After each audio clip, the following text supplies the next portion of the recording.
মাত্র ৫ মিনিটেই ঘরে থাকা কয়েকটি উপকরণ দিয়েই খুব সহজে এই পিৎজাটি আপনারা তৈরি করে ফেলতে পারবেন। আজকে আমি আপনাদের সাথে সেই রেসিপিটি শেয়ার করব। আসসালামু আলাইকুম, সবাইকে ওয়েলকাম করছি আমার নতুন একটি রেসিপির ভিডিওতে।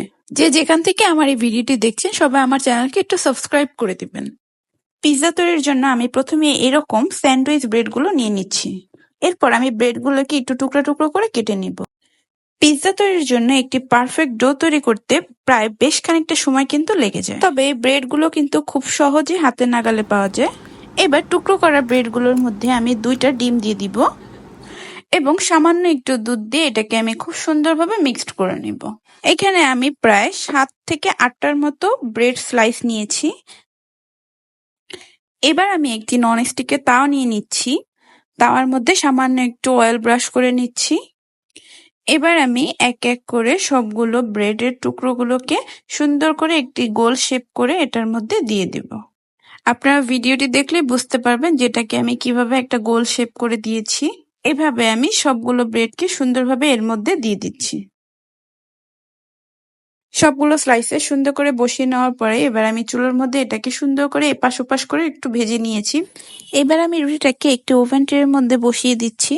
বাসায় ওভেন না থাকলে কিন্তু বাকি কাজগুলো তাওয়ার মধ্যে দিয়ে চুলোতেই সম্পূর্ণ করা যাবে। এবার আমি উপর থেকে একটু পিৎজা সস দিয়ে দিচ্ছি।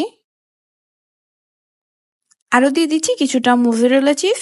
আপনারা কিন্তু আপনাদের পছন্দ মতো বাড়িয়ে কমিয়ে মোজারেলা চিজটা এখানে ইউজ করতে পারেন।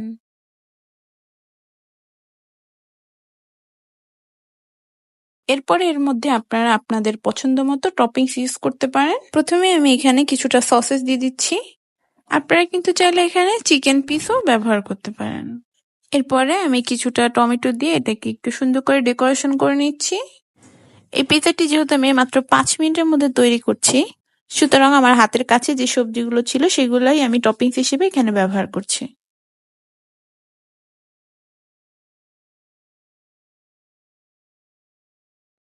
এবং সবশেষে আমি এর মধ্যে আরো কিছুটা মোজারেলা চিজ দিয়ে দিচ্ছি যাতে করে পিৎজাটা খেতে অনেক চিজি হয়।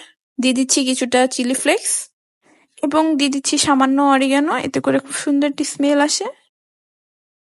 এবার পিৎজাটিকে আমি বেক করে নিব ওভেনে 180°C। আমি পিৎজাটিকে প্রায় 10 মিনিটের মতো বেক করে নিয়েছি। ব্যাস, আমাদের পিৎজা রেডি। পিৎজাটি তৈরি করতে কিন্তু আমার প্রায় 5 থেকে 6 মিনিটের বেশি সময় লাগেনি। আপনারা কিন্তু চাইলে এটা যখন তখন ইনস্ট্যান্টলি তৈরি করে ফেলতে পারেন। এবং টেস্টের ব্যাপারে যদি বলি, এটা খেতে অসাধারণ। এটা আপনারা টেস্ট না করলে বুঝতে পারবেন না। সবাই বাসায় একবার হলেও এই রেসিপিটি ট্রাই করবেন। আপনারা পিৎজার ডোটা দেখলেই বুঝতে পারবেন যেটা কতটা নরম এবং সফট হয়েছে। তো রেসিপিটি আপনাদের কাছে কেমন লাগলো কমেন্ট করে জানাবেন এবং ভিডিওটি ভালো লাগলে একটি লাইক দিবেন এবং সবাই আমার চ্যানেলকে একটু সাবস্ক্রাইব করবেন। সবাই সুস্থ থাকবেন, ভালো থাকবেন। আল্লাহ হাফেজ।